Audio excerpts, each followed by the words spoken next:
Assalamualaikum warahmatullahi wabarakatuh.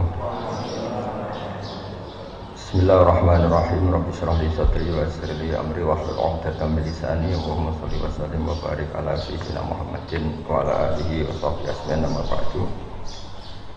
Yang sangat saya hormati Profesor Dr. Purwo Santoso selaku Rektor UNU. Di sini ada pernah mas-mas saya, ada Profesor Yani, ada Mas Aris, ada teman-teman, ada Pak Mustafid, semua yang saya hormati. Saya mohon maaf atas keterlambatan karena saya masih sekolah tadi, masih mengikuti sekolah. Jamnya harus tadi jam 9. Mengenai ilmu manfaat itu kita mengikuti ya tradisi ulama-ulama dulu. Itu kalau pakai standar dengar makna indikator atau indikasi, itu adalah dimulai dari kita legowo dengan faham-faham atau dengan satu harapan. Saya punya sekian contoh bahwa agama ini liman kana yarju wal yaumal akhir. Agama ini bagi yang selalu berpengharapan. Jadi misalnya ada orang fasik atau sedang salah atau sedang goblok, sedang tidak pinter, itu kita harus membahasakan sedang. Sedang itu ya mutalabbis bitil kalfilah atau mutalabbis bitil kalfalah. Ini penting sebagai mukaddimah karena awal kerusakan agama ini dimulai dari gerakan-gerakan yang mudah mengkafirkan kelompok lain, sehingga ini memutus harapan. Jadi saya mohon kepada Bapak Profesor, Bapak semualah yang terlibat dalam pendidikan itu, terutama ini menyemaikan harapan. Orang yang sekarang sedang jatuh bisa saja suatu saat bangkit, yang sedang fasik bisa saja suatu saat soleh. Sehingga agama ini diperuntukkan liman kana yarju wal yaumal akhir, bagi yang selalu berpengharapan. Sehingga agama ini tidak boleh main vonis mengkafirkan orang lain, terus kemudian menganggap kelompok lain tidak termasuk Islam, itu tidak boleh. Sebab itu ciri khas ahli sunnah wal jamaah yang diimplementasikan akidah NU di Indonesia, atau kalau dalam bahasa PBNU itu sudah ahli sunnah masih ditambahi an-nahdiyah. Itu dimulai dari apa? Itu dimulai apa? Yang tidak mudah mengkafirkan orang lain.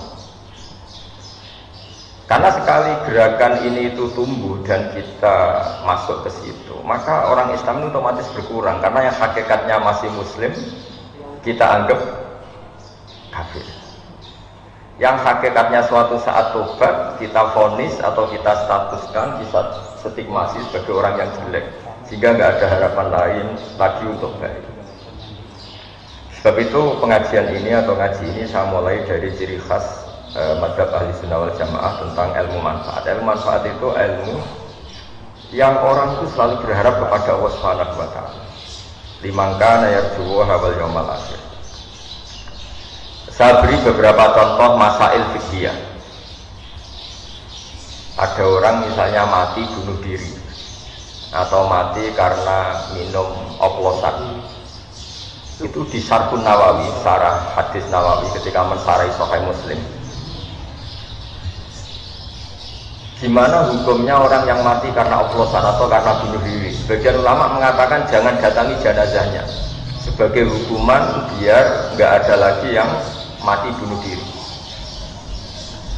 Ada ulama yang berpendapat tetap kiai itu datang karena bunuh diri itu sudah salah, dan kalau kiai-kiai tidak datang maka ditakutkan ada kefiah baru dalam mengelola jenazah. Dan itu lebih bahaya. Misalnya ada orang mati oplosan karena orang-orang soleh tidak datang, kemudian komunitas mereka bikin satu tradisi baru dalam memakamkan jenazah. Misalnya didusi be'arak, terus mayitnya didepnongetan, atau dimakamkan begitu saja. Sebab itu pertanyaannya, lalu gimana? Ya al-maisur la yasqutu bil ma'dzur, kita harus datang, setidaknya kita tetap mendatangi syariat Islam yang dalam mengelola jenazah dimakamkan secara benar, dimandikan secara benar, disolatkan secara apa? Nah artinya begini, kita datang ini sebetulnya bukan bentuk penghormatan ke orang fasik, tapi bentuk mengawal syariat Islam supaya tetap berjalan meskipun sedang mengelola orang apa? Fasik. Jadi ini penting sekali saya utarakan supaya legowo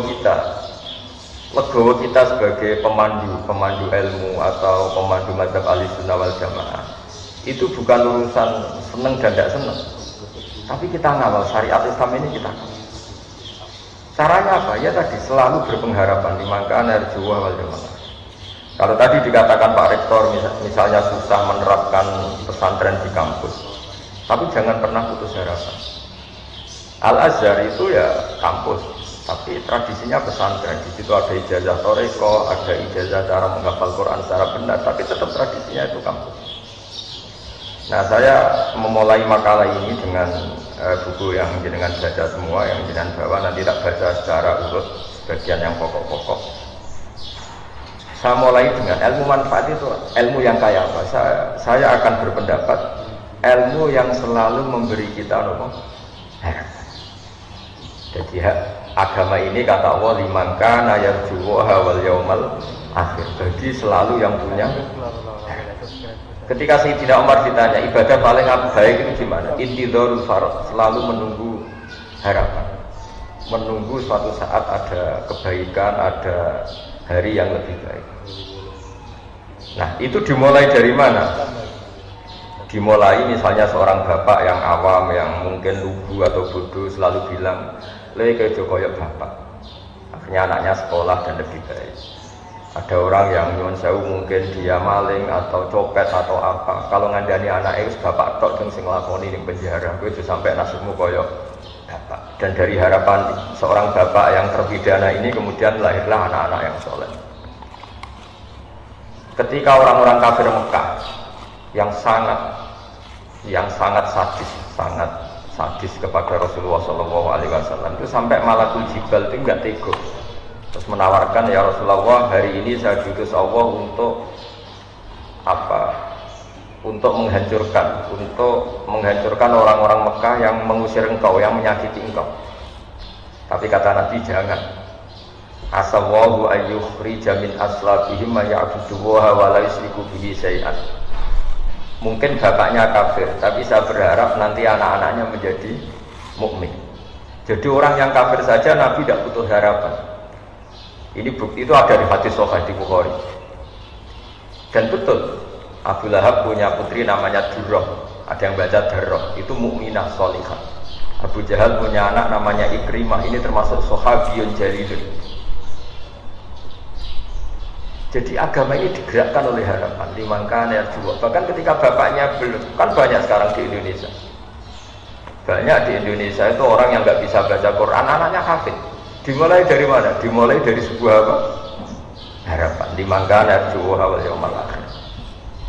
Sebab itu dalam sebuah kitab Jami'u Ushulil Auliya, kitab tentang para wali, itu Abdul Hasan As-Sadili pernah mimpi. Di situ ketemu Nabi Nuh dan Nabi Muhammad SAW dalam mimpi. Itu Nabi Nuh digojlok begini sama Nabi Muhammad. Andaikan Nabi Nuh tahu bahwa dalam tubuh orang kafir bisa saja ada sperma nasamah namanya kalau dalam bahasa Arab, yang suatu saat ini jadi mukmin. Misalnya Abu Jahal, ternyata dia menyimpan nasamah, yaitu nanti jadinya ada Ikrimah bin Abi Jahal. Mungkin buyut-buyut kita, orang-orang di negara-negara Eropa, mungkin banyak yang mbah-mbahnya kafir, atau yang karuan ya di Arab. Di Arab itu banyak orang kafir yang karuan di kitab itu Abu Jahal punya anak Ikrimah, Abu Lahab punya anak Darrah. Andai kan Nabi Nuh tahu bahwa orang-orang kafir yang beliau pasutkan itu mati, padahal di tubuh mereka tersimpan nasamatan mukminah, bisa saja tersimpan calon-calon orang mukmin, maka mada'a ala qaumih, maka tidak akan masukkan kaumnya. Artinya apa?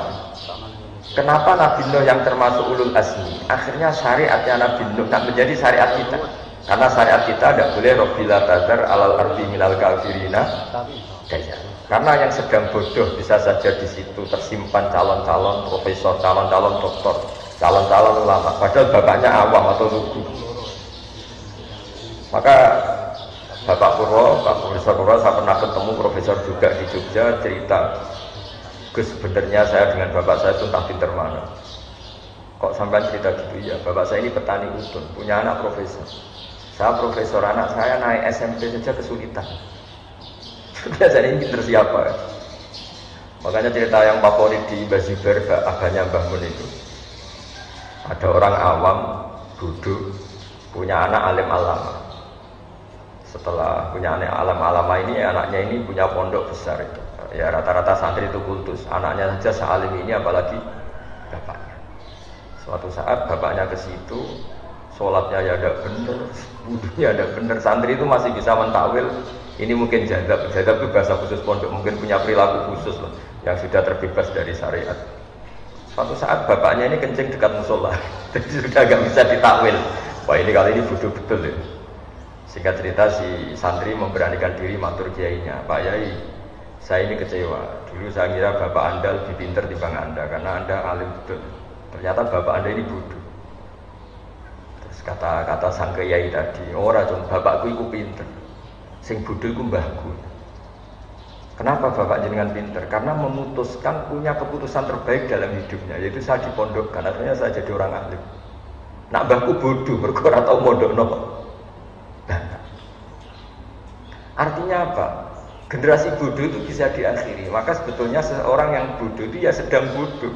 Bisa saja di sini menyimpan tadi nasamatan sing mukminatan, nasamatan alimatan, nasamatan sing mu'jibatan.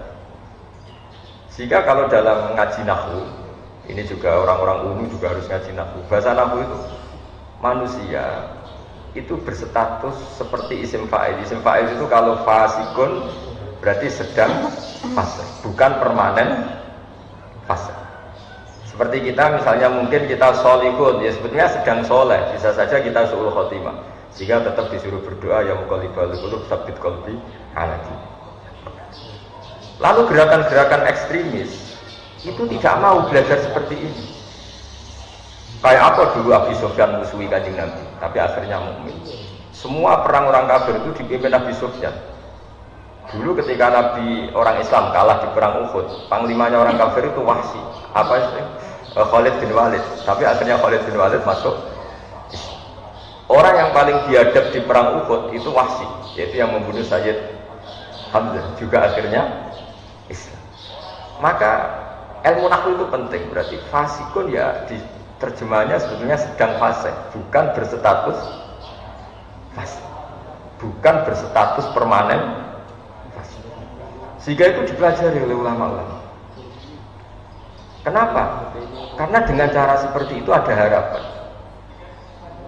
Maka saya mohon, misalnya Universitas Endo yang di Jogja, misalnya masih kecil ya berharap lebih besar, misalnya kurang baik berharap akan lebih baik. Pokoknya hasil itu jangan sampai orang itu tidak punya harapan. Maka kata Sayyidina Umar, afdhalul ibadah intidharul farad. Ibadah terbaik adalah selalu punya apa? Harapan, dan berharap hari esok lebih baik, hari esok lebih baik. Dan awal dari kesalahan kita bermadzhab adalah madhab yang takfiri, yang memutus harapan. Ya, karena maknanya mengkafirkan itu berarti menutup orang lain dari rahmatnya Allah. Karena maknanya kafir itu penutup. Sehingga dalam sebagian bahasa Arab, petani itu bahasa Arabnya kufar, karena maknanya itu penutup biji-bijian di tanah. Jadi bahasa kafir itu, makanya bahasa kafir kadang dipakai lain syakartum la azidanakum wa lain kafartum. Kenapa dikatakan kafartum? Karena menutupi nikmat yang diberikan Allah ke dia, pengingkar nikmat. Sehingga bandingannya kafartum dengan apa? Syakartum. Nabi Sulaiman juga pernah bilang, hada min fadli rabbi liyabluwani aashkuru apa. Jadi punya bahasa kafir itu tidak mesti seru keluar dari Islam itu tidak. Bahasa kafir itu bisa pengingkaran terhadap apa?